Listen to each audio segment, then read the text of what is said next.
You get what you ask for. You don't get what you deserve. You get what you ask for.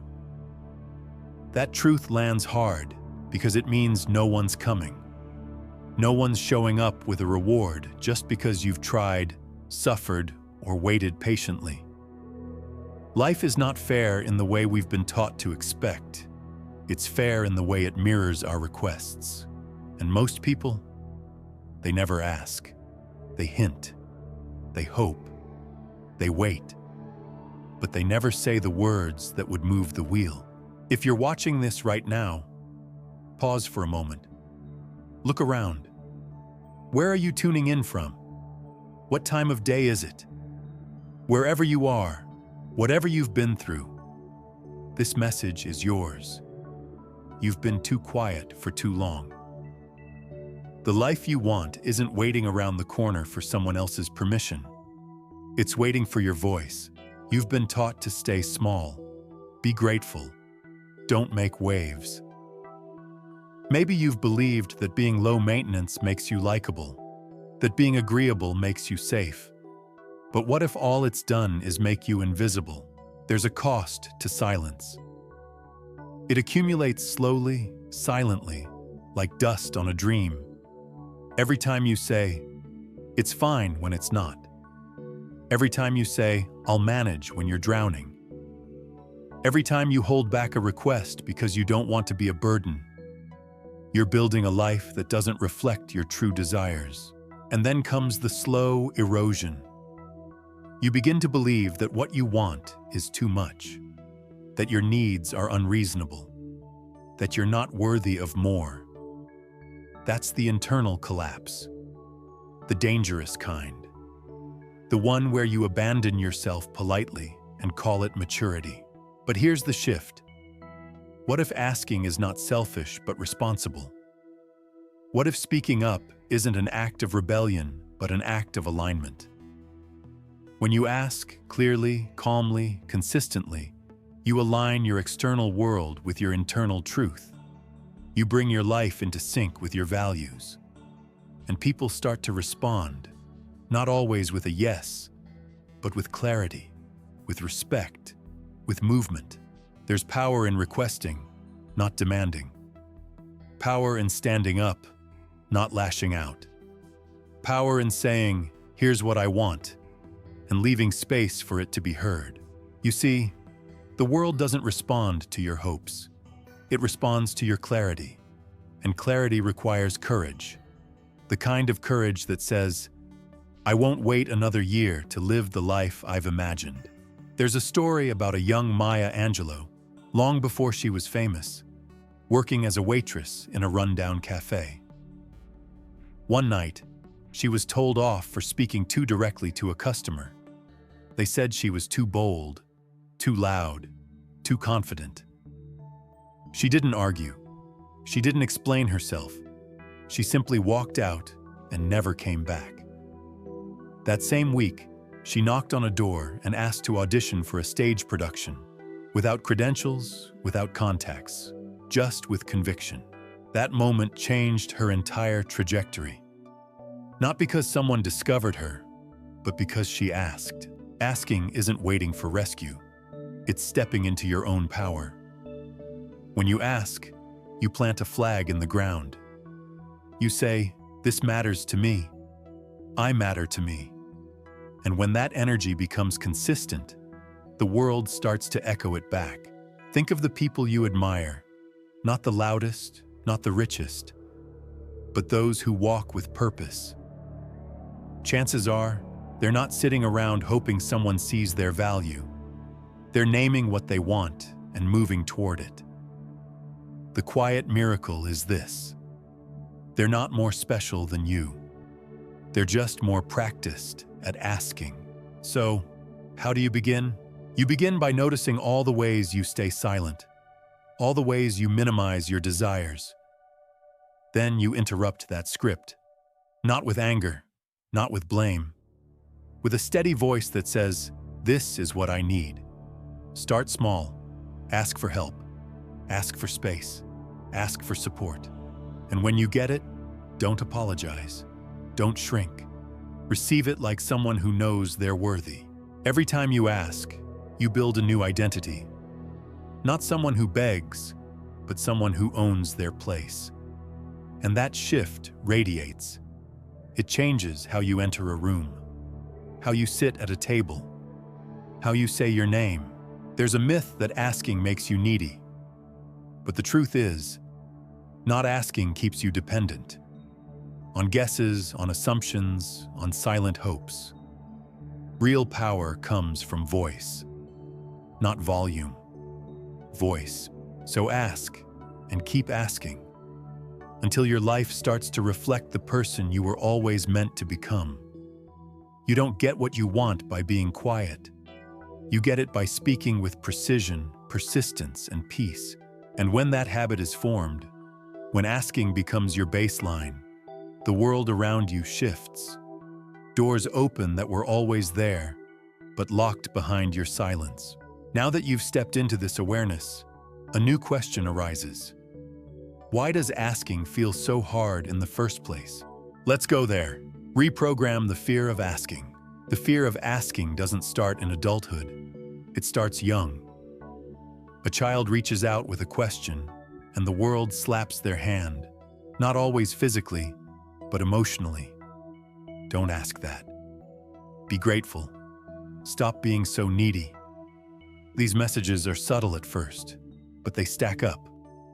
Over time, the child learns a painful lesson. Silence is safer than expression. You didn't choose that fear, but you're still living by its rules. What if you could rewrite those rules? The truth is, fear doesn't just live in the mind. It lives in the body. You feel it in the tightening of your chest before you speak, in the sudden dryness of your throat, in the way your voice shrinks before it even reaches the air. Your body has been trained to treat asking as a threat. That's not shyness. That's survival. But survival isn't the goal anymore. Expansion is. You're not here just to avoid discomfort.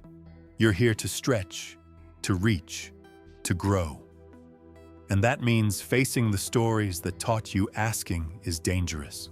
Let's say you're in a meeting. You have a clear suggestion. You know it will help. But instead of speaking, you lean back. You tell yourself it's not the right time. You wait for someone else to say it first. Why?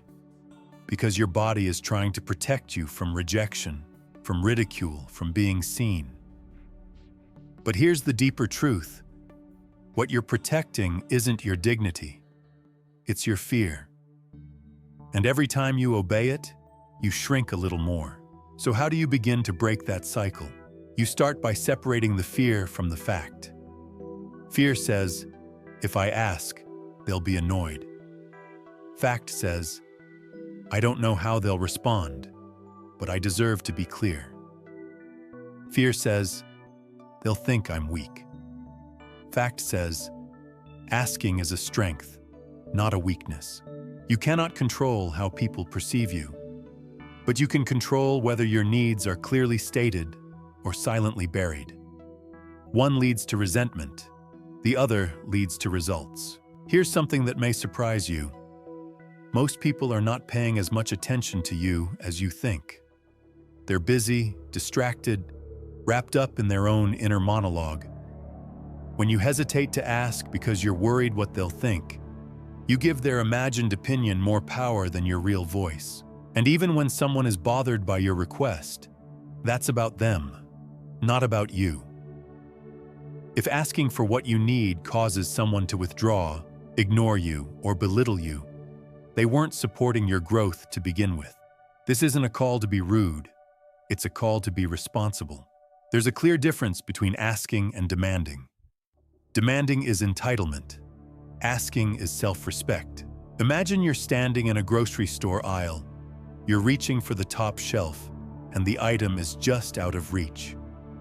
There's someone nearby tall enough to grab it for you. Do you struggle silently? Or do you say, "Excuse me, would you mind helping me grab that?" One sentence, one moment, one ask.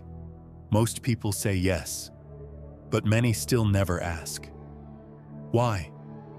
Because the voice of childhood shame whispers, "Don't be a bother." Now take that same pattern and apply it to your dreams, your ideas, your relationships. If you've been holding back, that voice is running the show, and it's time to change the script. Ask yourself right now, what's something you've needed but haven't voiced? A raise, support, clarity in a relationship, help with your workload, encouragement from someone close? Now ask a deeper question. What would change if you simply asked? You don't need to demand. You don't need to justify. You just need to speak with calm, with honesty, and with clarity. There's a reason some people seem to get ahead so easily. It's not always intelligence. It's not always luck. It's often the courage to ask. Again and again, they've trained their mind to see asking not as a threat, but as a tool. And they use that tool with confidence. Think of someone like Oprah Winfrey. She didn't rise by being quiet. Early in her career, she faced rejection, racism, classism. But she didn't let those rejections teach her to stay silent. She asked for better roles.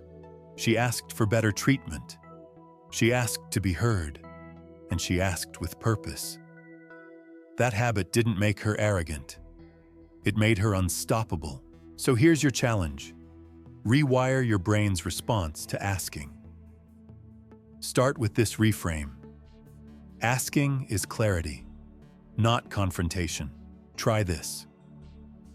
Next time you feel hesitation rising in your throat, pause. Breathe.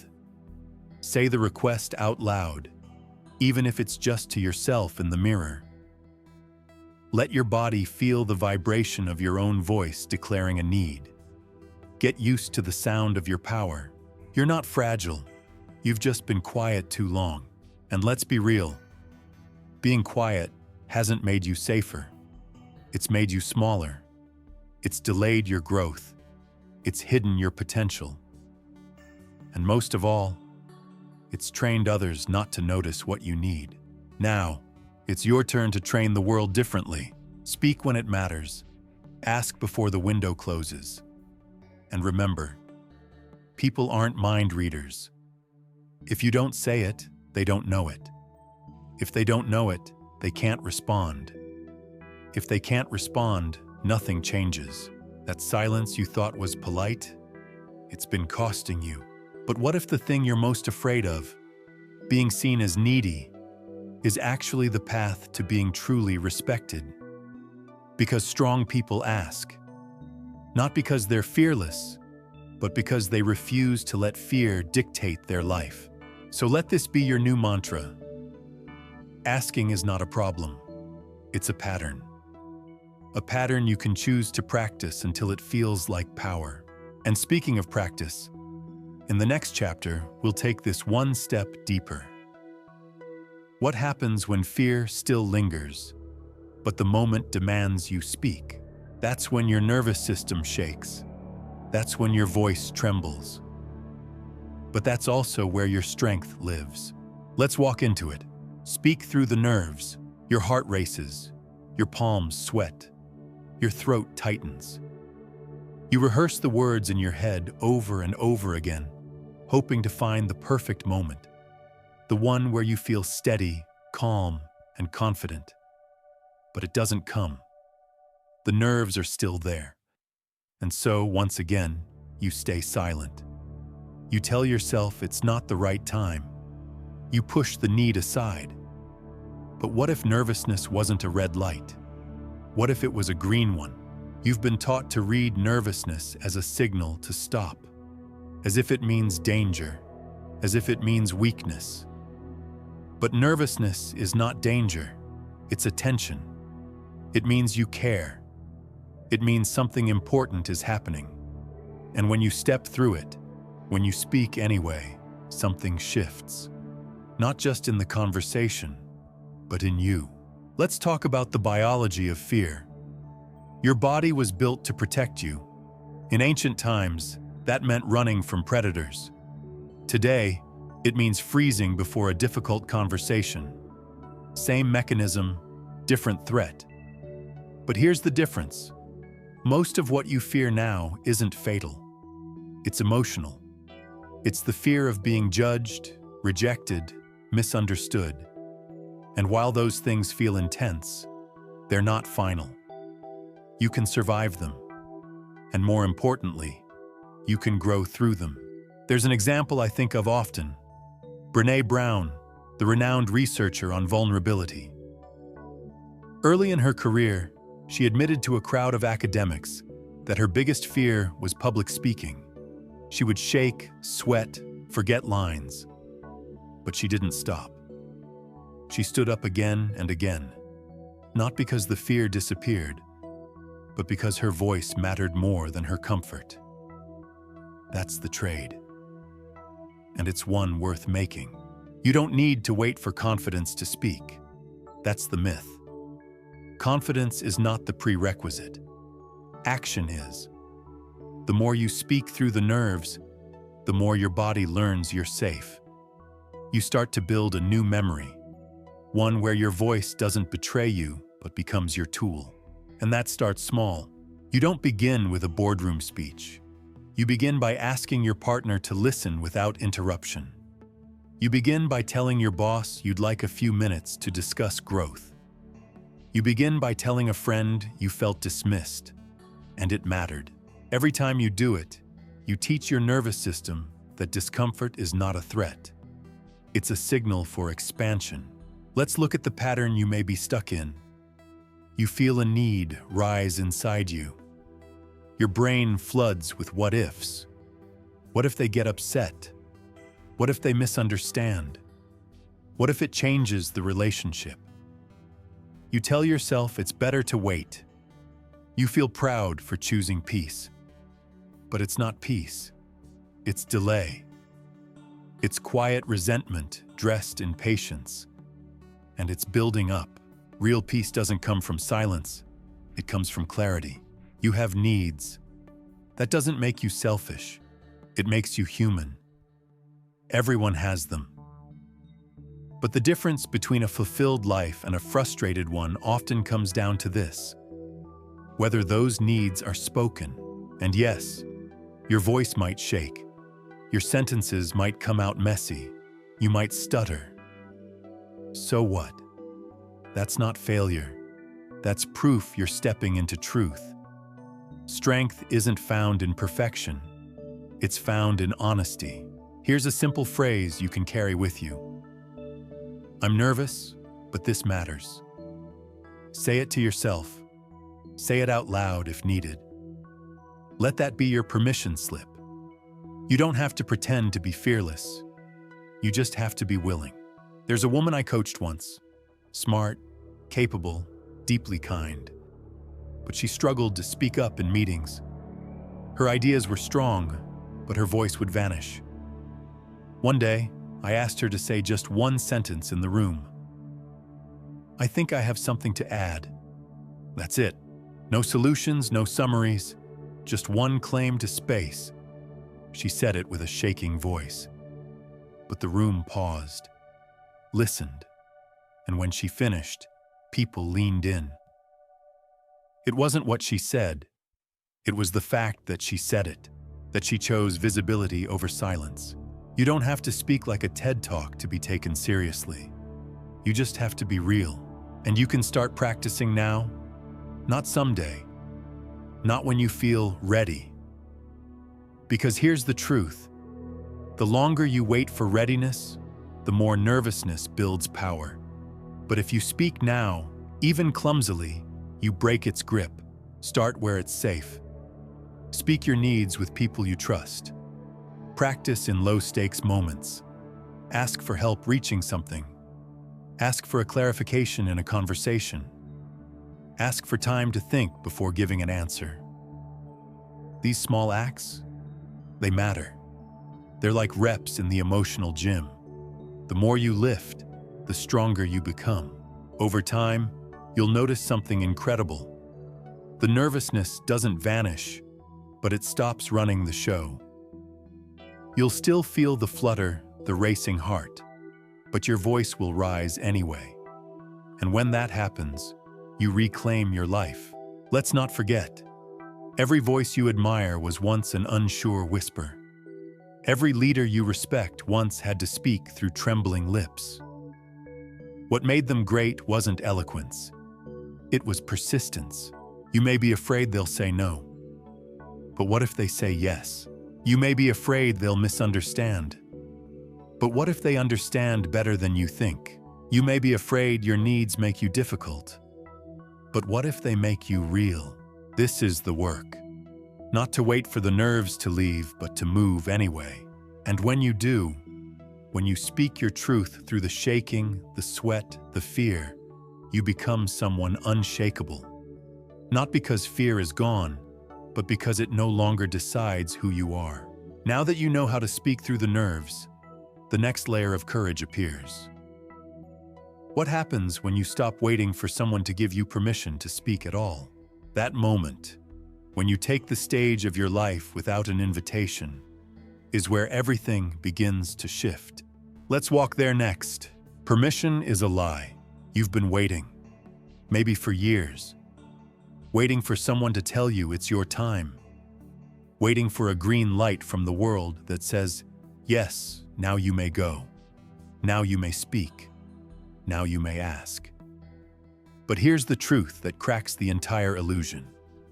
No one is coming to give you permission. No one is sitting there holding a stamp of approval with your name on it. And the longer you wait, the deeper the lie takes root. Permission is a story, a deeply convincing one. It tells you to be careful, to be patient, to not rock the boat, to wait for credentials, for praise, for someone more powerful to call your name. But that story was designed to keep you safe and silent. Who told you that you need permission? Was it a teacher who said you were too much? A parent who praised quiet obedience more than brave expression? A boss who dismissed you even when you brought something valuable to the table? Whoever it was, they taught you something false. That your value is unlocked by someone else's validation. That belief, it's a trap. And it's time to break it. The people who get ahead in life, truly ahead, aren't the ones who wait to feel qualified. They're the ones who move while they're still learning, who speak while their voice shakes, who ask before they're invited. Picture this. A young man walks into a crowded room filled with executives. He's underdressed, unprepared by all conventional standards. But he walks straight to the head of the table and says, "I have an idea. I just need 5 minutes." Was he the most polished? No.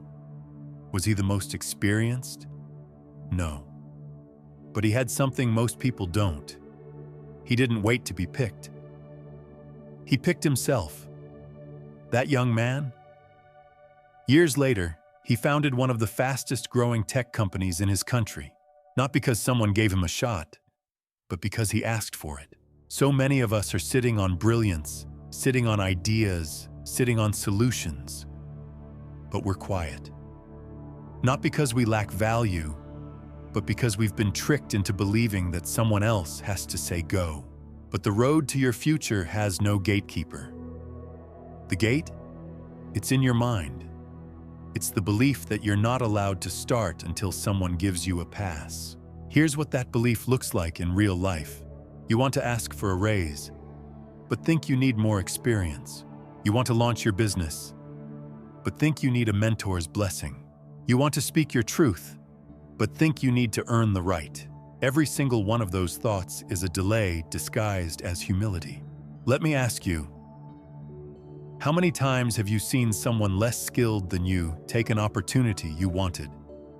How many times have you watched others move forward while you held back, wondering if it was your turn?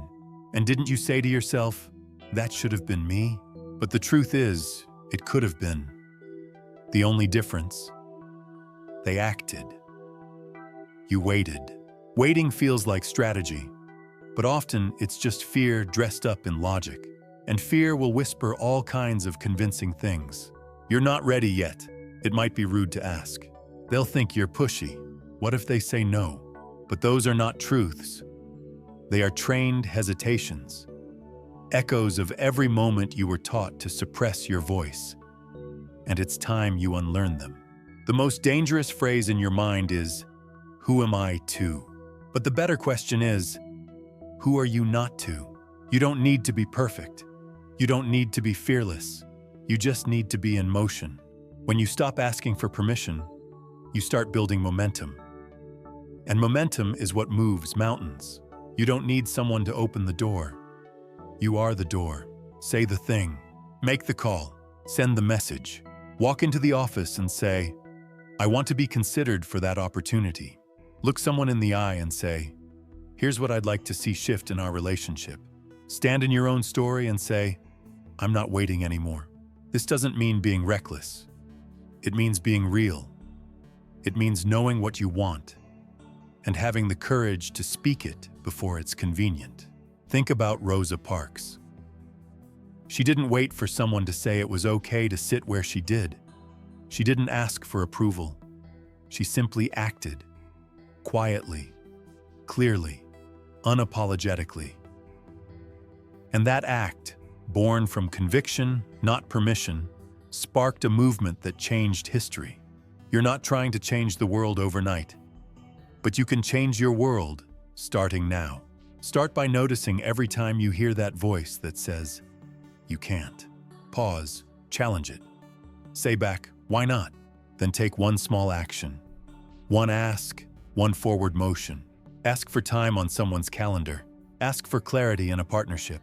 Ask for better terms, a better timeline, a better structure. Ask because it moves you. Ask because it trains your brain to stop associating motion with risk.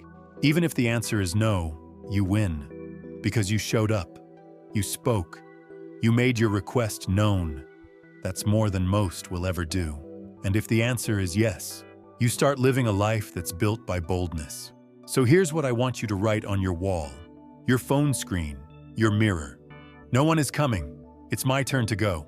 Say it again and again until your inner voice stops looking for permission and starts expecting progress. And in the next step of this journey, we go even deeper. How do you ask wisely, strategically, by understanding how others think? Because asking isn't just about voice. It's about timing, empathy, and insight. And when you master that, your ask doesn't just land. It opens doors. Let's get there. Understand before you ask. There's an art to asking that most people miss. It's not just about building courage. It's not just about speaking clearly. It's about knowing who you're speaking to. The strongest asks don't start with your need. They start with their mind. Think about it. Every person you meet walks through life with a specific lens, shaped by their fears, values, experiences, and priorities. They don't hear your words objectively. They filter them through that lens. And if your words clash with their wiring, even the most reasonable request might get rejected. So the wise question becomes, how do they think? This is the work of emotional intelligence. It's not manipulation, it's respect. It's understanding that you can't make an ask land if you haven't taken time to understand the person you're asking. Let's get practical. You're about to ask your manager for more resources.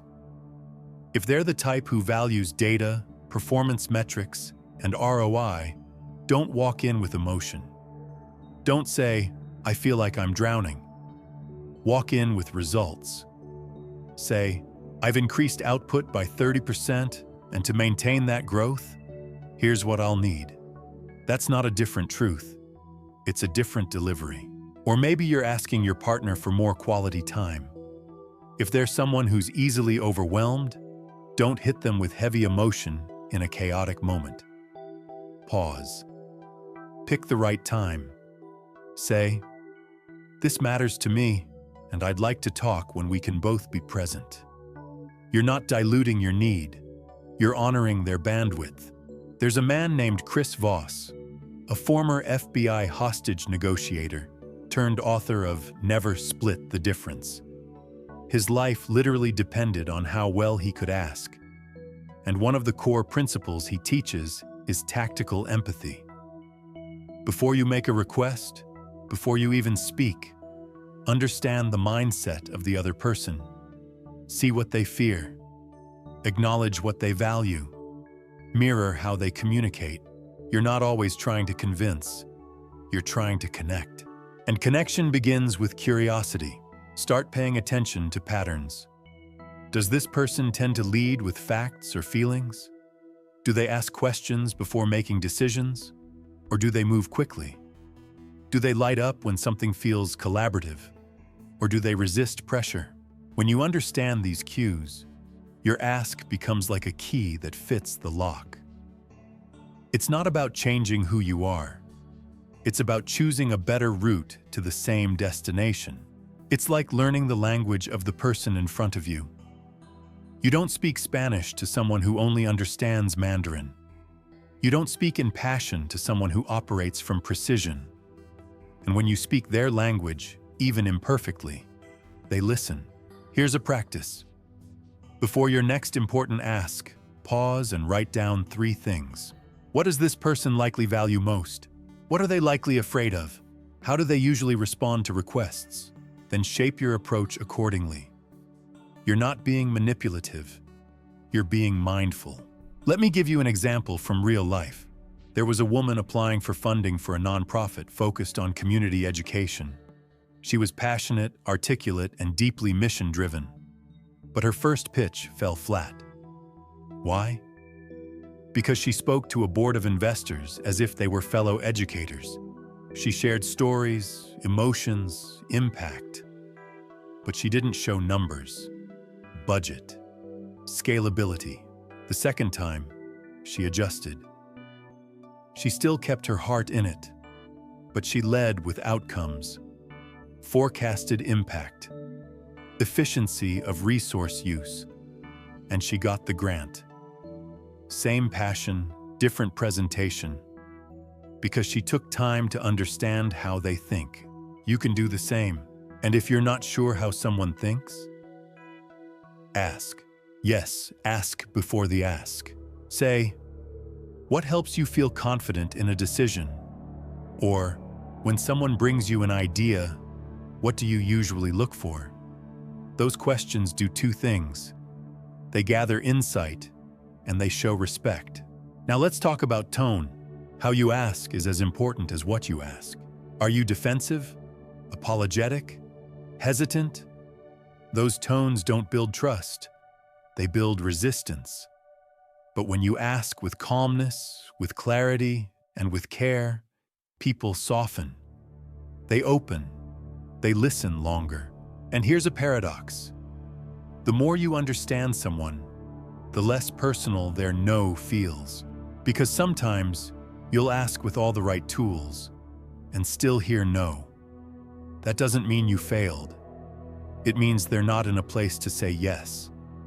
But you'll walk away with clarity, not confusion, and that's worth something. You are not responsible for someone else's mindset, but you are responsible for learning how to speak to it with respect. This isn't just about persuasion. It's about creating conversations that lead somewhere. Because when you speak with understanding, you build bridges, not walls. So start noticing. Notice who responds well to directness. Notice who needs reassurance.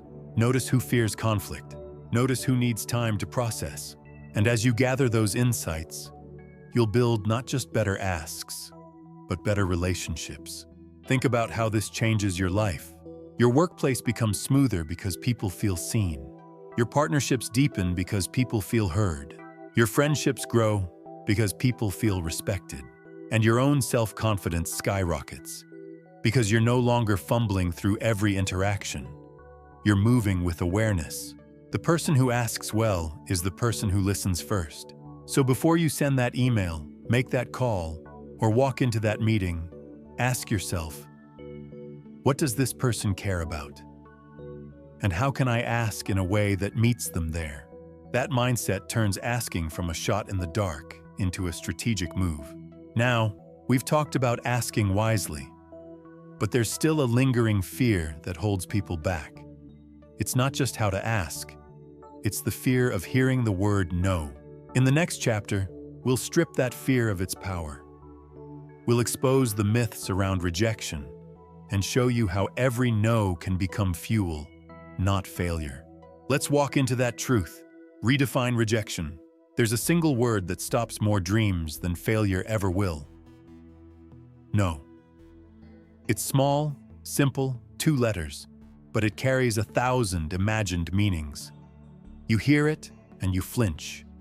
You hear it and you shrink. You hear it and you make it personal. But what if no was never about your worth? What if no was information, not a judgment? Rejection isn't what breaks us. The meaning we attach to rejection is. Most people fear the word no, not because of the outcome it brings, but because of the stories it triggers in their mind. You hear no, and you flash back to being overlooked, dismissed, forgotten. You hear no, and your inner critic whispers, "See? You were never enough to begin with." But here's the hard truth wrapped in freedom. Those stories are not truth. They are old echoes, outdated interpretations. And the longer you live by them, the more they define your ceiling. Let's say you muster the courage to ask for something. Support, opportunity, space, and the answer is no. What happens next? Most people collapse inward. They retreat. They take it as proof. I shouldn't have asked. I should have kept quiet. I'll never try that again. But not you, not anymore. Because once you redefine rejection, everything changes. No doesn't mean you were wrong to ask. It means that for them, right now, the answer is no. Not you. Not your value. Not your destiny. Just this moment. This request. This timing. You know what isn't the wall, it's the signpost. Think of it like this. You're on a hike, following a path. You come to a fork, and one trail has a sign that says, "Trail closed." Do you collapse and declare yourself a failure? Of course not. You pivot. You choose another route. Maybe it's longer, maybe it's steeper, but it still leads forward. That's what no is. It's redirection, not rejection. It's feedback, not failure. And here's the even deeper truth. You need some no's to find your true yes. Every great leader, artist, entrepreneur, visionary you admire has been told no more times than they can count. The difference? They didn't absorb those rejections as identity. They used them as information. Take Howard Schultz, the man behind Starbucks. He pitched the concept of his coffee shop chain to 242 investors. He heard no 217 times. That's 217 rejections before one person finally said yes. Most people wouldn't get past 10. He didn't take the no's personally. He took them as data, as refinement, as part of the process. That's how you win. Not by avoiding rejection, but by becoming immune to its poison. Let's reframe it. When you hear no, ask yourself, what does this teach me about timing? Did I ask clearly? Was I speaking to the right person in the right way? Is this no a closed door or just a not yet? And sometimes, a no is just a clean boundary. That's good. Now you know. You're not left wondering, hoping, or guessing. A clear no is better than foggy silence. The real danger isn't hearing no. The real danger is letting the fear of no stop you from asking at all. Because here's what happens when you avoid rejection. You start to shrink your requests. You play small. You ask for less than you want, so you're more likely to get it. And even when you do, it doesn't satisfy you, because it wasn't what you truly needed. It was the safe version. You begin to abandon your full voice in favor of polite fragments, and that's a slow erosion of your self-worth. But what if you could train your nervous system to tolerate rejection like a muscle? What if every no made you braver, not smaller? You can build that. You can practice it. Here's how. Start small. Intentionally place yourself in situations where no is possible, even likely. Ask for a discount at a store. Ask for a better seat. Ask someone for advice. The point isn't to get a yes. The point is to normalize the experience of hearing no and realizing, I survived. The world didn't end. I didn't collapse. I'm still here. Stronger even. With each repetition, your brain learns a new pattern. It no longer sees rejection as trauma. It sees it as part of the process. A step, not a stop. And once you rewire that response, you become unstoppable. There's another piece to this. Not everyone says no for the same reason. Sometimes they're overwhelmed. Sometimes they don't understand. Sometimes they're afraid of change themselves. And sometimes it's not about you at all. That's why it's dangerous to attach your identity to their answer. If someone tells you no, and your entire sense of worth crumbles, it's not about them. It's about an unhealed belief within you that says, I only matter if I'm accepted. But you're not here to be accepted. You're here to be authentic. And authenticity often walks through the fire of rejection before it finds its tribe. Let me say it clearly. Your ask is valid, even if the answer is no.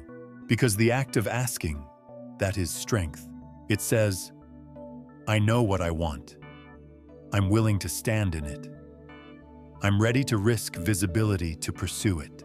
Most people never get that far. So here's a practical habit to build into your life. The rejection journal. Every time you ask for something meaningful and get a no, write it down. Log what you asked for, how you asked, what you learned, and what you'll try differently next time. Don't log it as failure. Log it as evidence of courage. Over time, that journal becomes a roadmap, not of shame, but of growth. And eventually, you'll flip through it and see that the no's didn't stop you. They shaped you. They built your clarity. They led you to better rooms, better opportunities, better alignment. Because here's the last secret. Every no makes room for a stronger yes. When you stop fearing rejection, you start aiming higher. You stop asking for crumbs. You start asking for tables. And that shift? That's the beginning of a new identity. Not one defined by what others give you, but by what you're willing to request and pursue. So next time you hear no, don't retreat. Pause, breathe, say to yourself, that was a step forward. Then take another, because what's on the other side of rejection isn't just acceptance, it's transformation.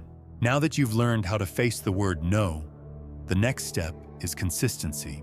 How do you turn this new mindset into daily action? How do you make asking a habit, not a heroic event? We go there next. Build the habit of asking. By now, you've seen what asking can unlock. You've felt the tremble of fear and still found your voice. You've begun to loosen the grip that rejection once held over your chest. But here's where many people stumble. They treat asking like an event instead of a habit. A single ask might open a door, but a life built on asking, that opens a path. The problem is, most people ask once. They muster the courage, make the move, and when it doesn't go their way, they stop. They return to silence. They wait another year to try again. That's not how change happens. That's not how confidence grows. Confidence doesn't come from a perfect moment. It comes from repetition. You want asking to become second nature? Then you need to train for it like any skill. Consistently, deliberately, and without overthinking. Think about driving. When you first learned, you overanalyzed every move. Hands at 10 and 2, signal 100 feet before the turn, check every mirror. But now, you slide in, start the car, and go. Why? Because of repetition. Your body learned. Your brain internalized. That's what you want with asking. Not a performance, not a panic. Just a natural, reflexive part of how you move through the world. But to get there, you must practice. And yes, it will feel awkward at first.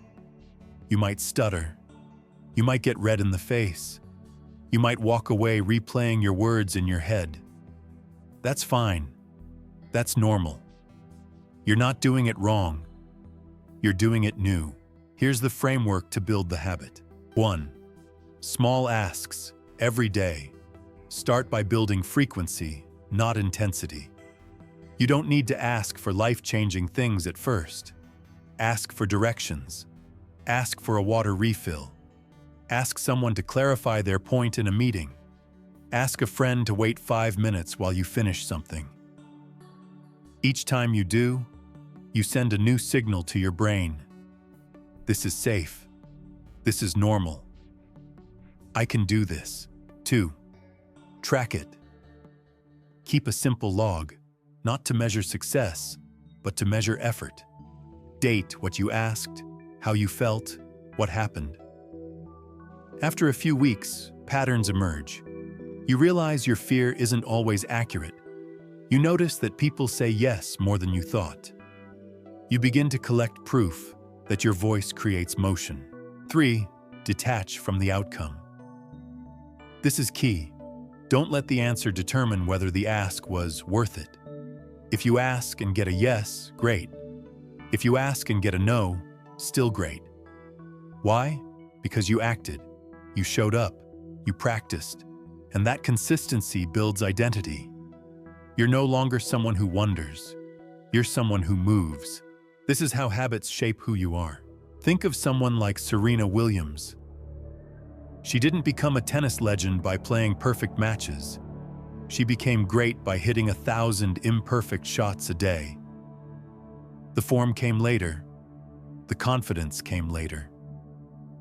First came the repetition. You're not building performance. You're building muscle memory. And like any training, you need resistance to grow stronger. So don't avoid the moments that feel clumsy. Walk into them. Thank them. They're your gym. They're where your new identity is formed. Now let's address the common trap. Overthinking. Most people don't avoid asking because they don't know what they want. They avoid it because they think too much before they act. You think of every possible way it might go wrong. You imagine rejection. You rehearse explanations in your mind. You try to predict someone else's feelings, reactions, tone. By the time you've finished analyzing, the moment's gone. And you've exhausted yourself without saying a word. This mental loop builds pressure. It makes asking feel like a high-stakes negotiation instead of a natural exchange. So break the loop. Keep it simple. Start with one sentence. Can I ask you something? Would you be open to this? Here's what I need right now. That's all it takes to begin. You don't need a thesis. You don't need a perfect tone. You just need to speak. Remember this. Clarity doesn't come before action. It comes from action. You figure out your voice by using it, not by analyzing it. And as asking becomes a habit, you'll notice other shifts too. You stop feeling like a burden. You stop shrinking your needs. You stop waiting for the right moment and start creating them. You become someone who is calm, clear, and direct. Not because you were born that way, but because you practiced. This shift is identity deep. When you start to see yourself as someone who asks, your posture changes. Your energy changes. The way you walk into rooms changes. You stop apologizing for taking up space. And when that shift happens, people respond differently. Why? Because people mirror energy. If you ask with doubt, they hesitate. If you ask with confidence, they listen. Let me tell you about someone I worked with. A young designer named Ali. Brilliant talent, incredible vision, but terrified of asking for what he needed. For years, he accepted every underpaid project, said yes to every unreasonable deadline, avoided confrontation. When we worked together, I gave him one task. Ask for one thing every day, even if it's uncomfortable. A raise, a deadline extension, a clearer brief. Whatever it was, just ask. 3 months in, he wasn't just asking, he was negotiating. He was declining work that didn't match his worth. He'd become someone his clients respected, not because he'd changed his skills, but because he'd changed his voice. Asking had become his baseline.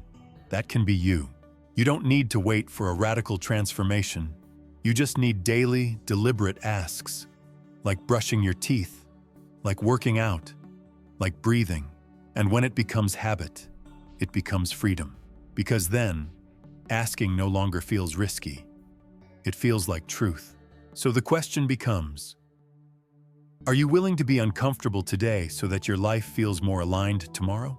Are you willing to ask for things even when your voice trembles, your hands shake, your heart beats faster? If so, then your identity is already shifting. You are becoming someone who owns their needs, who moves with intent, who doesn't fear rejection, but embraces growth, who doesn't wait for life to hand them something, but reaches for it, one ask at a time.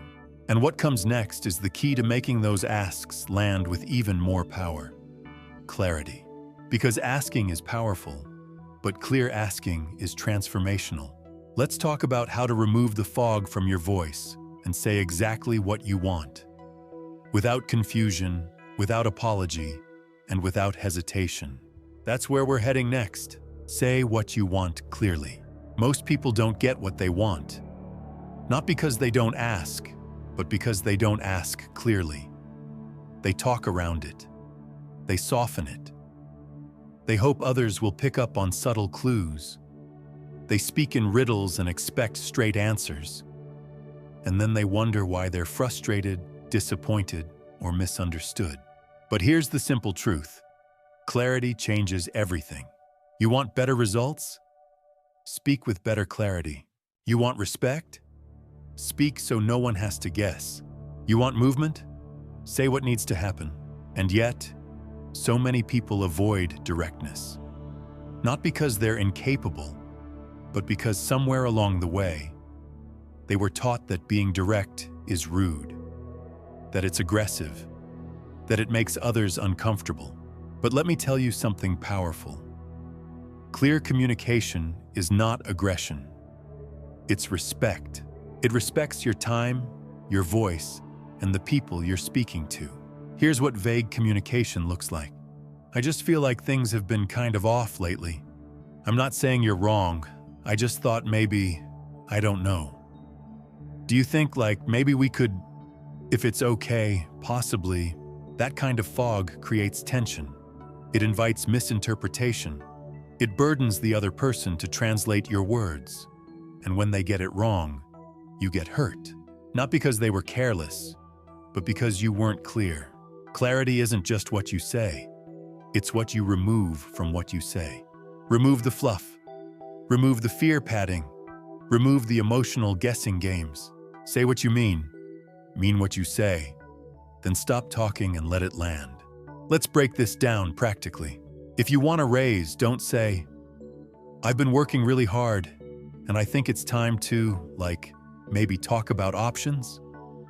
Say, I'd like to schedule a conversation to discuss a raise.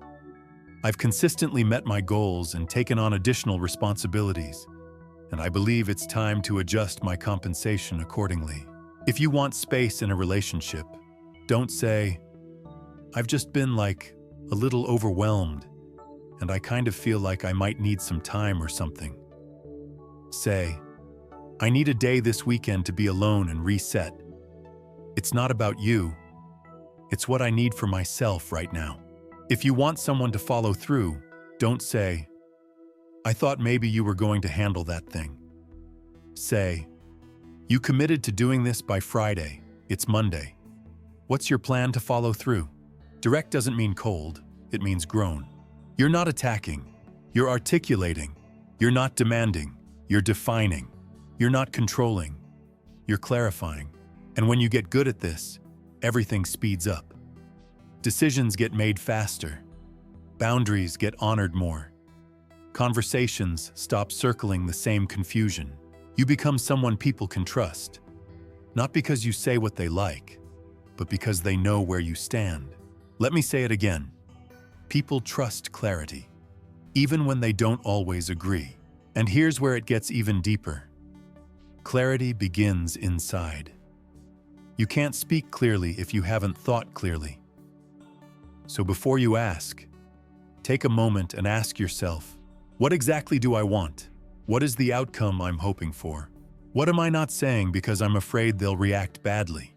The last question is the most important, because fear is the biggest enemy of clarity. Fear tells you to tiptoe, to say half of what you mean, to mask your desire in politeness. And the result? Miscommunication, resentment, and stuck relationships. You are not responsible for how others feel about your truth. You are responsible for expressing it with integrity. This is where maturity comes in. Immature communication says, "I'm upset, figure out why." Mature communication says, "Here's how I feel. Here's what I need. Here's what I'm asking for." There's a reason therapists and coaches talk about I statements. Not because they're trendy, but because they work. I feel when kuk-tuk happens. What I need is kuk-tuk. Simple, clear, powerful. Now let's talk tone. Clarity isn't just about words. It's about delivery. You don't need to be loud. You don't need to be forceful. You just need to be still inside. Stillness communicates certainty. Stillness says, I've thought about this. I know what I want. I trust myself. You can whisper a clear ask and still shake the room. You can speak softly and still command attention. Clarity isn't volume, it's vibration. And when your words vibrate with truth, they land. Let me tell you about a woman named Elena. She used to apologize every time she asked for something.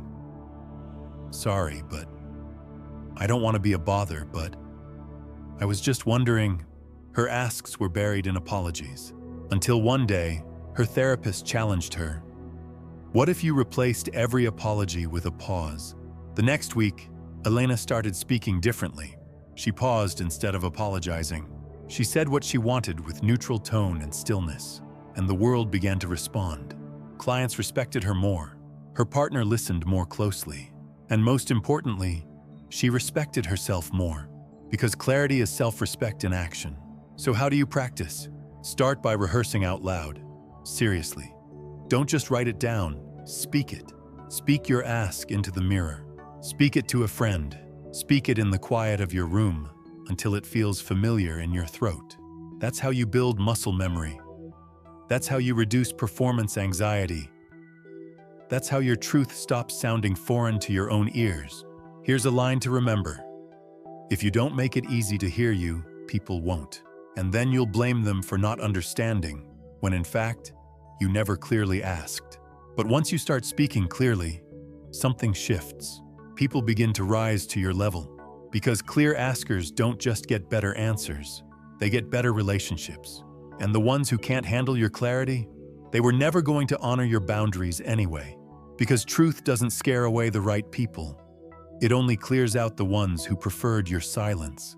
From this point on, you have a choice. Keep living in the fog, or speak like someone who expects to be heard. And when you speak this way, something else happens. You start noticing who listens. You start watching how people respond to your clarity. And that response tells you everything you need to know. So next, we're going to talk about that moment. That moment when your ask hits the air. And you see who leans in and who looks away. Who honors your voice and who doesn't. That's coming next. Respect is in the response. You've made the ask. Your voice was steady. Your words were clear. You didn't over-apologize, didn't water down the message. You spoke with maturity, clarity, and self-respect. Now comes the moment of truth. How do they respond? This moment, this response, isn't just about the outcome. It's not just about hearing yes or no. It's about something deeper. It's about whether the person on the other side of your ask respects your voice, Because here's the truth most people avoid. How someone reacts to your clarity reveals how they value you. Not just what you do, but who you are. We tend to focus too much on the ask itself, and not enough on the environment we're asking in. But the container matters. The emotional climate matters. And if you're asking for water in a desert, even the clearest ask will dry up. So now it's time to pay attention, not just to what you say, but to what they do when you say it. Start with this question.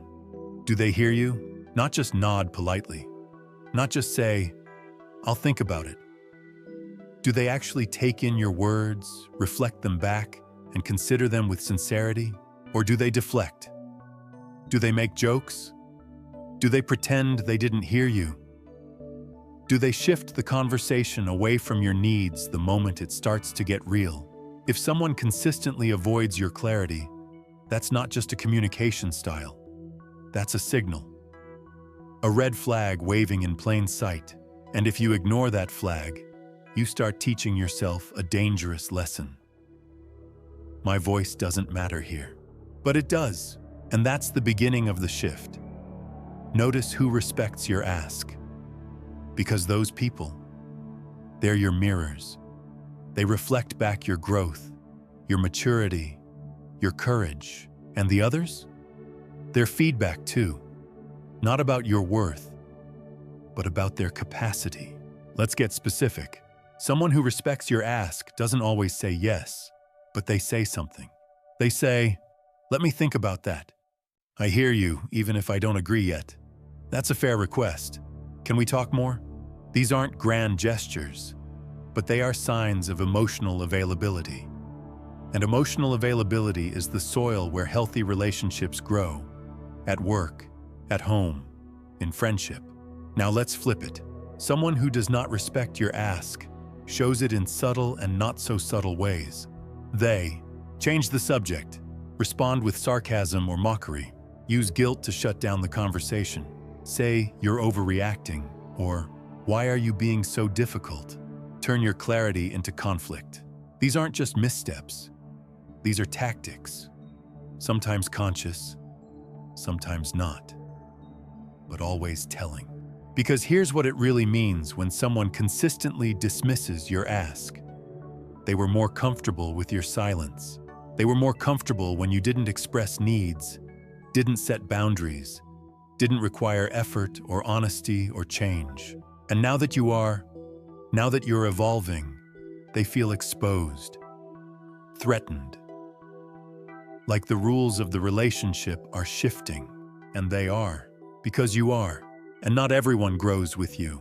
This is one of the hardest truths you'll face in this journey.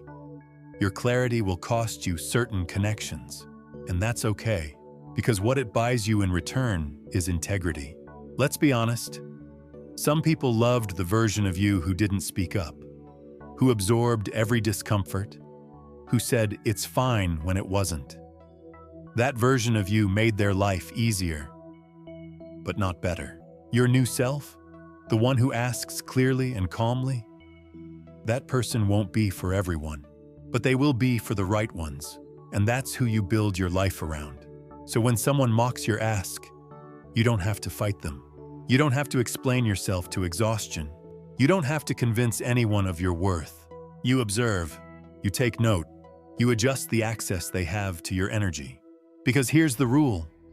The people who disrespect your voice don't deserve your presence. It's not about being cruel. It's about being clear. Your energy is your responsibility. Your peace is your responsibility. Your standards are your responsibility. And now that you've raised them, your environment must rise too, or be replaced. Here's the powerful part. You don't need to make a scene. You don't need to deliver a speech. You don't need to prove anything. You just quietly pull your energy back. You engage less. You explain less. You repeat yourself less. Because someone who respects you doesn't need a performance to understand a boundary. They see the line. They honor it, even if it challenges them. This applies to every space. Your workplace, your friendships, your family, your romantic relationships. Ask yourself, who listens when I speak? Who takes action when I ask? Who remembers what matters to me? Who treats my boundaries as valid, not as obstacles? If someone fails this test once, it's a moment. If they fail it repeatedly, it's a message. Now let's talk about the trap of potential. You see how good someone could be. You remember the moments they did show up, once or twice. So you keep asking, hoping they'll return to that version. But you're not in a relationship with potential. You're in a relationship with patterns, and patterns don't lie. So if the pattern is avoidance, disrespect, guilt, or indifference, believe it. Not because you're hopeless, but because your hope deserves better soil. There's an unspoken rule among strong people. We don't beg to be heard. We speak once, clearly. If needed, we clarify. But we do not plead. Because pleading isn't asking, it's shrinking. And you didn't come this far to shrink. You came to stand. You came to speak. You came to choose connection that honors your clarity, not resents it. So here's the invitation. Start tracking responses, not to keep score, but to stay awake. Stay awake to who honors your growth. Stay awake to who feels threatened by it.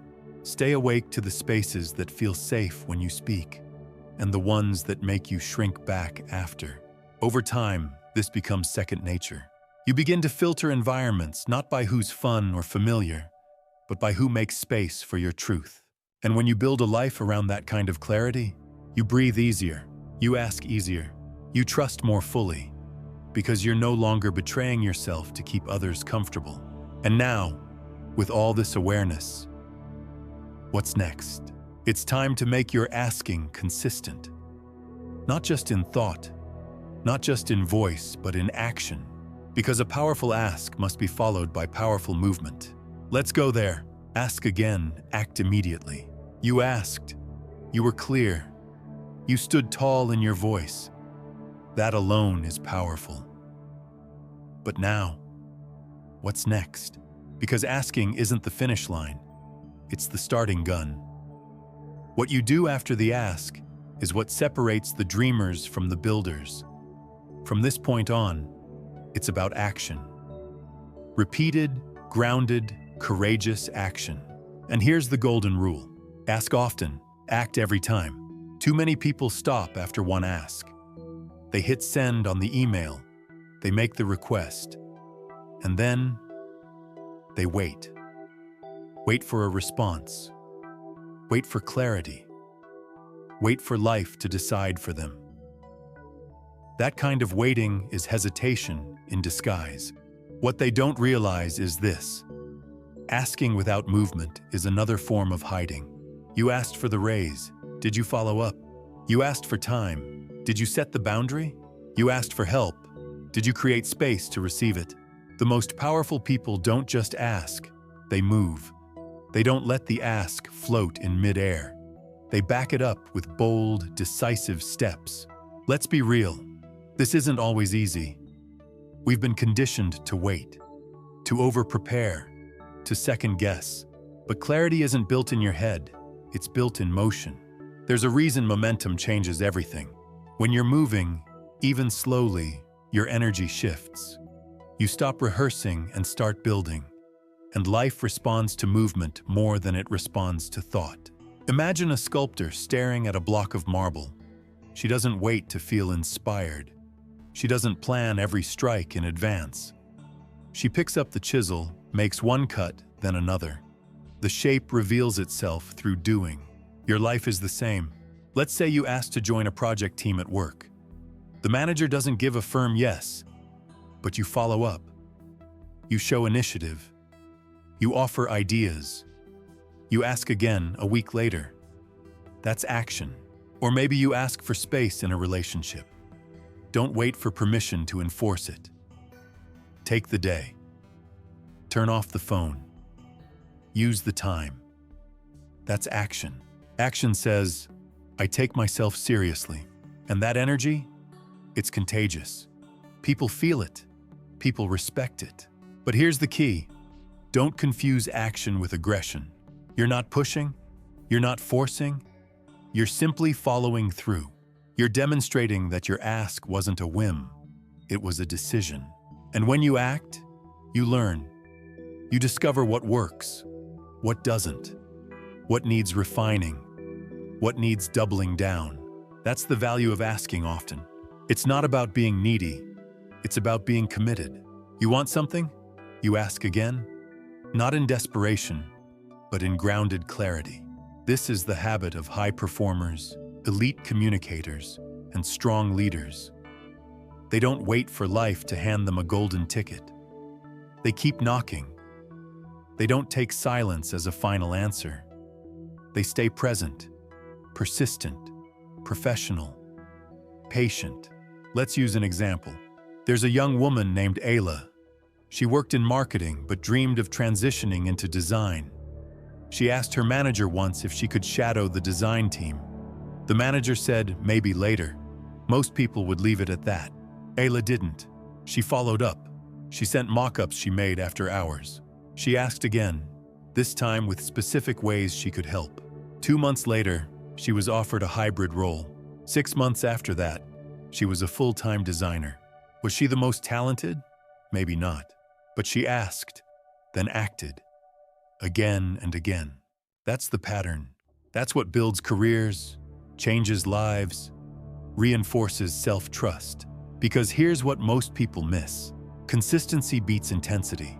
You don't need one massive life-changing ask. You need 10 small ones, made with presence and followed by motion. You want to speak at an event? Ask the organizer. No reply. Follow up. No slot. Ask to volunteer. Still no? Attend and connect. Build the relationship. Ask again next year. Every step forward is a vote for your future. And it's not just about big things. This applies to micro moments. You want to eat healthier? Ask your partner to support you, and then shop accordingly. You want to learn a new skill? Ask someone to mentor you, and then schedule the time. You want to feel more peace? Ask yourself what needs to go, and then release it. Each action adds up. Each ask opens a new window. But here's where people stall. They make the ask conditional. They wait to see if the other person responds before they commit. That's backward. You ask because it's aligned. You act because it's time. And whether someone joins you or not, you stay in motion. Because motion is your job. Alignment is your responsibility. No one owes you a yes, but you owe yourself the next step. You may not control their reply, but you do control your rhythm. That rhythm creates power.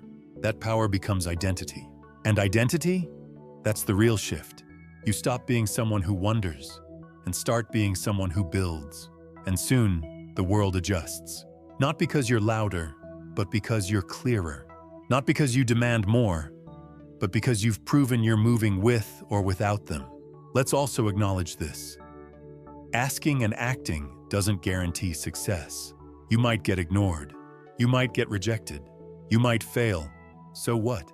You'll still be in motion. You'll still be evolving. You'll still be stronger than if you stayed still. And one day, soon, you'll look back and realize you didn't get lucky. You didn't wait for fate. You asked and you acted. Every single time. And that made you undeniable. Next, we'll talk about what protects this progress. What guards your energy, protects your growth, and shields your peace as you continue to ask and act boldly in a noisy world. It's called inner clarity and emotional discipline, and it's what we explore next. Let clarity protect your peace. When you start asking boldly and moving quickly, the world reacts. Some people cheer. Others get uncomfortable. Some doors open. Some close harder. It's all part of the process. But here's what no one tells you. The stronger your voice becomes, the more important it is to protect your peace. Because the more you ask, the more visible you become. And visibility is exposure. It invites opinions, resistance, praise, projection. And if you're not careful, you'll burn out. Not from the asking, but from the noise around it. That's why clarity is more than communication. It's protection. Clarity is your shield. Clarity is the filter that separates your truth from someone else's discomfort. Clarity is what lets you stand firm without getting pulled into every emotional reaction around you. Let's be clear. Asking often and acting boldly is not about being aggressive. It's not about being louder, faster, or more demanding than others. It's about being anchored, still, focused, clean in your intention. Because when you are clear, you don't need to over-explain. You don't need to rush. You don't need to prove. You speak, you act, you move, and then you let people react however they will. Here's the truth. People's reactions are not your responsibility. Let that sink in. You are responsible for how you speak, not how they receive it. You are responsible for asking with respect, not for managing their feelings. This is emotional discipline, and it's essential if you want to keep growing without losing yourself in the process. Here's how it looks in action. You ask your manager for boundaries around weekend work. They seem tense. They sigh. They say, "I guess we can figure something out." In the past, you'd rush in to smooth it, say, "It's fine," or offer to compromise before they even reply. Not anymore. Now you stay still. You let the discomfort breathe. You say, "I'll follow up with a plan next week," and move on. That's power, silent, grounded, clear. You don't need to control their comfort. You just need to stay rooted in your request. Because emotional peace is found in detachment, not from your values, but from other people's emotional weather. Let me say it simply. Your growth will make some people uncomfortable. That's not your cue to shrink. That's your cue to double down. Think of it like upgrading a home. The old windows don't fit anymore. The previous wiring isn't strong enough for new systems. You're not breaking things. You're rebuilding. But during the renovation, there's noise, dust, friction. That's what your life feels like when you start raising your standard and asking for more. Don't mistake the mess for a mistake. It's transformation in motion. And clarity is what gets you through it. Clarity in what you want. Clarity in what you won't tolerate. Clarity in how you speak and act and move. This kind of clarity doesn't come from being loud. It comes from being anchored in your values. There's a phrase used by martial artists. Soft on the outside, steel underneath. That's what asking from peace looks like. You don't need to slam your request on the table. You simply say it, hold your gaze, and let the stillness do the rest. People feel that. It changes how they respond. It earns respect, not through dominance, but through presence. Now let's talk about what derails this clarity: emotional leakage. It's when you start to over-explain, justify, or apologize your way through an ask. It sounds like, "I know this might be too much, but I don't want to sound demanding, just thought I'd ask. If it's okay, and if not, no worries." You're not being polite. You're leaking power. You're building escape routes before the conversation even begins. Stop. Say what you mean. Pause. Let silence do its work. If they need clarity, they'll ask. If they don't like it, that's data. You don't need to wrap your ask in emotional bubble wrap. You are allowed to speak as if your needs matter, because they do. Another way clarity protects your peace? Boundaries. Once you've asked for something, and it's been agreed to, honor that agreement. Don't renegotiate your boundaries just because someone else starts looking uncomfortable. You said you need Sundays off? Take them. You said you don't respond to emails after 8 p.m.? Stop responding. Every time you enforce a boundary you asked for, you strengthen your internal self-trust.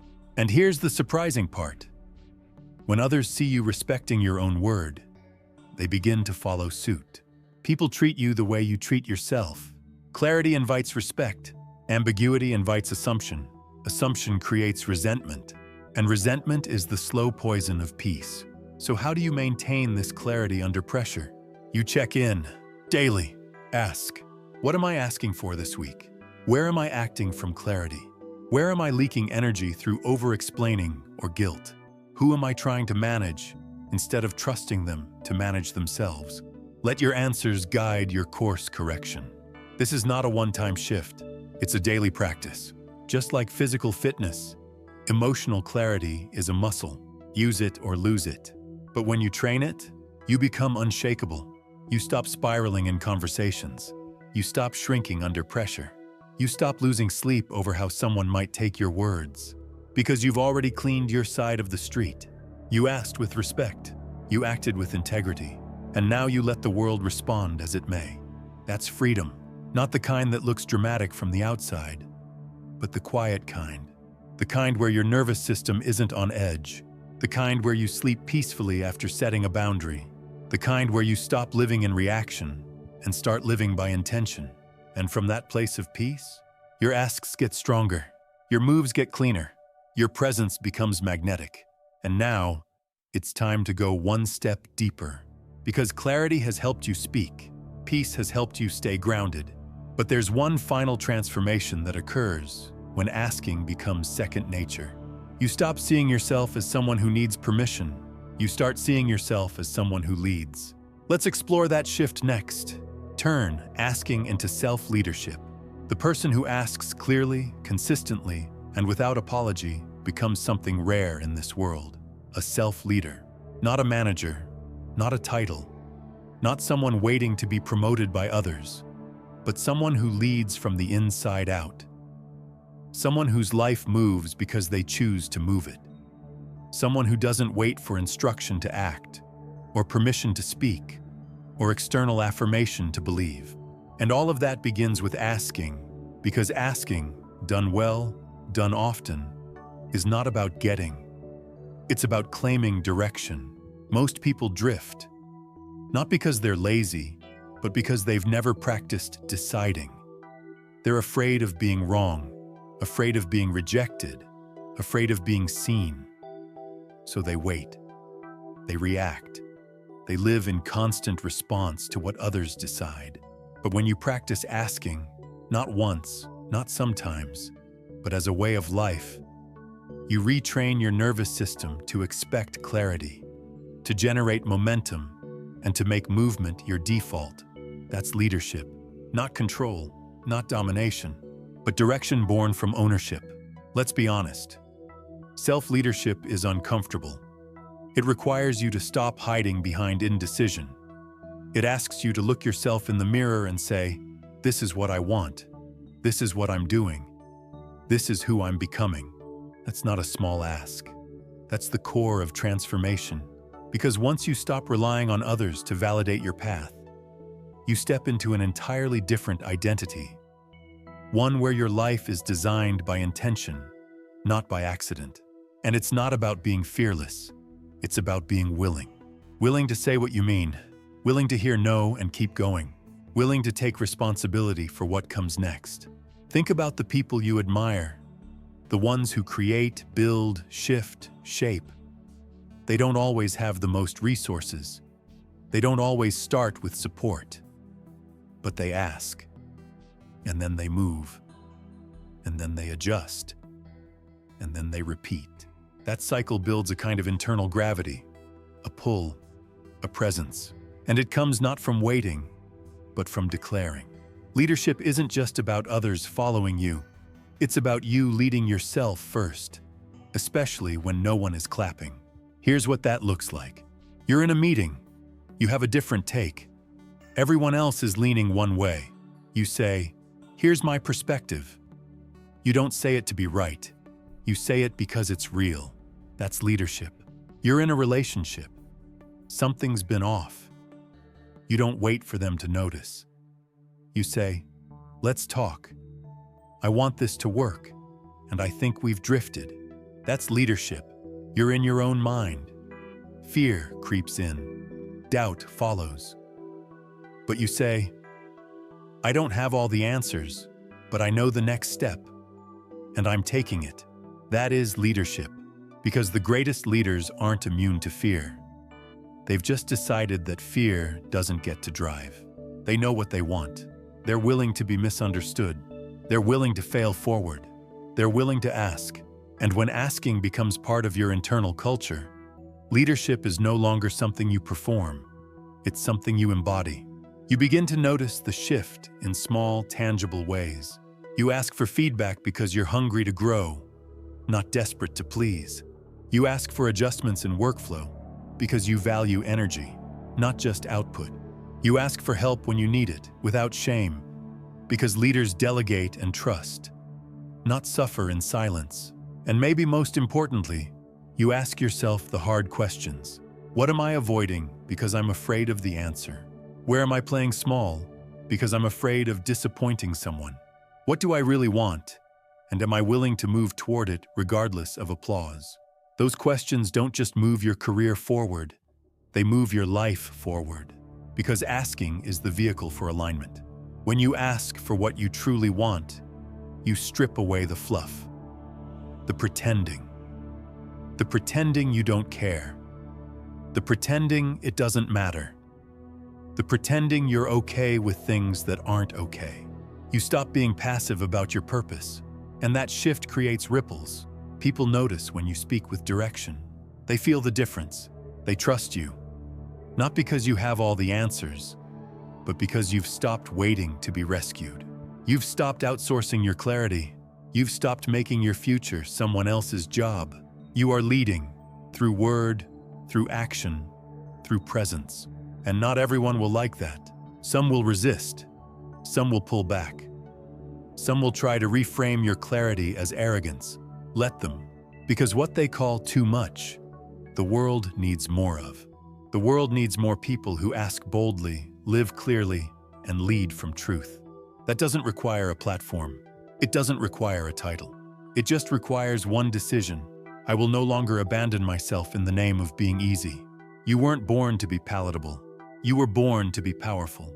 And now that asking is in your bones, now that it's no longer a strategy, but a lifestyle, you can walk through the world with calm authority. You can walk into a room without shrinking. You can walk toward your future without waiting for applause. You can walk with a voice that says, I know what I want. I know who I am. And I trust what I'm building. That is the posture of self-leadership. And that's what asking creates. But there's still one more shift. Because asking, clarity, action, and leadership are incredible. But what ties it all together is integration. It's when this practice becomes identity. When you don't just know how to ask, you live as the person who does. That final step is where we go next. Live as the person who asks. By now, you've learned to ask. You've learned to stand in clarity. You've learned to follow your requests with action, protect your peace, and lead from within. But none of it matters. None of it sticks, unless you become the kind of person who asks as naturally as breathing. Not occasionally, not just when things fall apart, not as a backup plan when everything else fails, but as a way of being, because asking isn't a tactic. It's not a communication trick. It's a reflection of who you believe you are.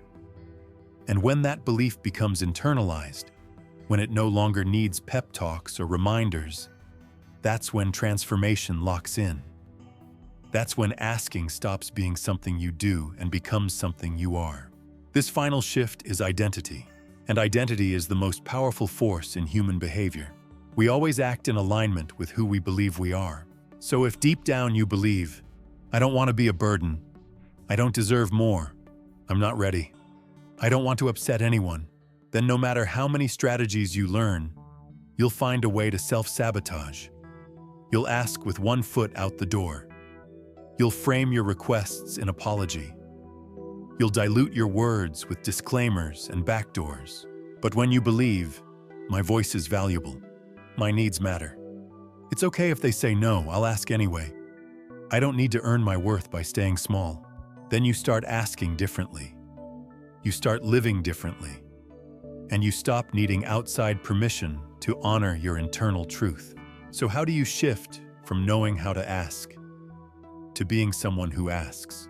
You anchor your identity in evidence. Start small, start personal, start daily.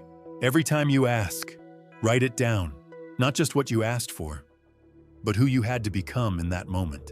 You'll begin to see a pattern. You'll begin to see a version of yourself emerging. Someone more honest, more grounded, more emotionally fluent. Someone who doesn't posture, someone who doesn't hide, someone who can walk into any room and speak from intention, not performance. That person? That's the real you. You've just spent years burying them under layers of people-pleasing, fear, conditioning, and silence. But now they're resurfacing. Every clear request you make is a brick in the foundation of your next level.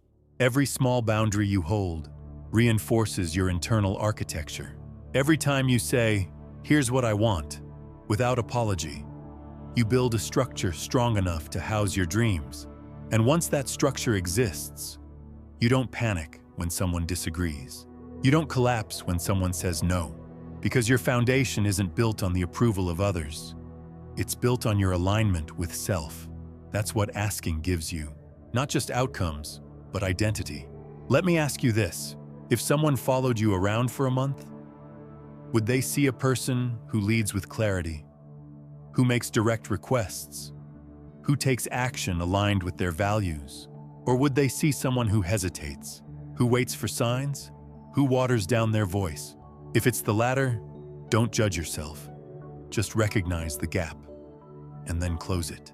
Every day, wake up and say, "What am I asking for today?" With clarity, with calm, with courage. Maybe it's a better boundary. Maybe it's more respect from yourself. Maybe it's something practical. A favor, a raise, a conversation. Doesn't matter. What matters is that the habit becomes identity. Not just in your career, but in your relationships. Not just in big moments, but in small ones. Not just when you feel ready, but especially when you don't. Because that's when the wiring locks in. Here's the beautiful truth. When asking becomes your default state, you no longer fear honesty. You'd rather speak and risk discomfort than stay silent and live misaligned. And that kind of person becomes impossible to manipulate, impossible to gaslight, impossible to bend into roles that don't fit them, because you've built the habit of truthful self-expression. And that kind of person draws in different opportunities, not because they chase them, but because they magnetize them. The world listens to those who speak clearly and act decisively. You've probably seen this. The people who create the most movement in their lives are not always the smartest or the most talented. They're the ones who ask consistently and act quickly, not because they have no fear, but because they've practiced so often. Fear no longer stops them. That's where you are now. You've walked through the discomfort. You've rewired the meaning of no. You've learned to lead through action. Now, all that's left is to live this truth.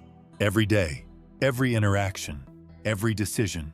Not perfectly, but persistently. Because this is no longer about what you get. It's about who you become. And who you become when you ask boldly, act immediately, and stand in calm clarity is someone the world can't ignore. Now go live that. You've walked through 13 sections of transformation. You've seen what happens when you stop waiting and start speaking. When you let go of the fear of being too much and start honoring that you are already enough. But before we close, let's make something very clear. This isn't a performance. This is a practice. You don't need to ask perfectly. You don't need to get it right every time.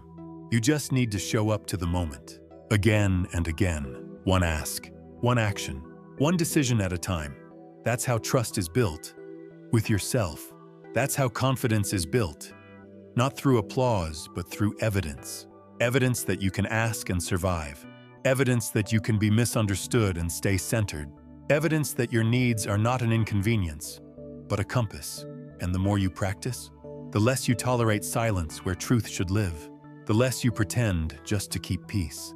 The less you contort your voice to fit inside someone else's comfort. You start building a life that reflects your values. You start experiencing relationships that meet you at the level of your clarity. You start seeing your outer world catch up to your inner growth. And yes, it takes courage. It takes stamina. It takes the willingness to ask, even when you don't feel ready. But ready is a myth. You're not here to wait until you feel brave. You're here to become someone who acts anyway. This is your new rhythm. You speak.